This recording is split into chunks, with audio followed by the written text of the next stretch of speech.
दिलवा के हमरे तोड़ गई। हे बाबूजी तोर बहिनी हमके अकेला छोड़ गई। हे बाबूजी तोर बहिनी कैनी नहीं प्यार दिल पे खंजर गईनी। मार छोड़ के हमरा के कुछ पैनी दिलवा के हमरे तोड़ गई। हे बाबूजी तोर बहिनी हमके अकेला छोड़ गई।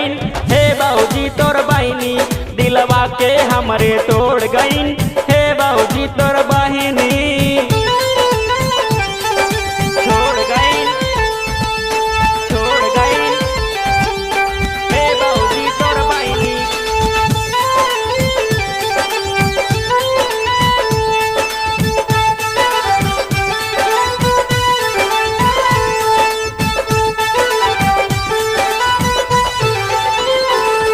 हमके देखे मुस्कैनी फिर प्यार के पाट पड़ैनी। दिल जान से तो के चाही ई कई के होठ सटैनी, ई कई के होठ सटैनी। हमके देखे मुस्कैनी फिर प्यार के पाट पड़ैनी। दिल जान से तो के चाही ई कई के होठ सटैनी, ई कई के होठ सटैनी। सातो जन्म हम साथ रहबई वादा हमसे कैनी। हे बाबूजी तोहर बहिनी हमके अकेला छोड़ गई। हे बाबूजी तोर बहिनी दिलवा के हमरे तोड़ गई। हे बाबूजी तोर बहिनी दिलवा के हमरे तोड़ गई। हे बाबूजी तोर बहिनी हमके अकेला छोड़ गई। हे बाबूजी तोर बहिनी छोड़ गई, छोड़ गई।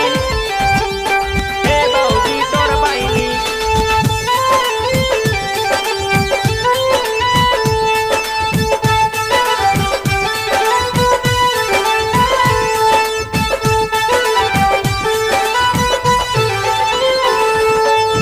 के जब से पैनी फिर मिले नहीं ऐनी।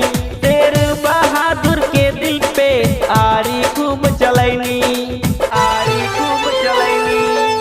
के जब से पैनी फिर मिले नहीं ऐनी।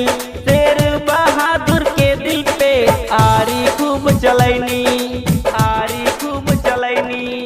सातों जन्म के वादा एक पल में तोड़ गईनी। हे बाबूजी तोहर बहिनी हमके अकेला छोड़ गईन। हे बाबूजी तोर बहिनी दिलवा के हमरे तोड़ गईन।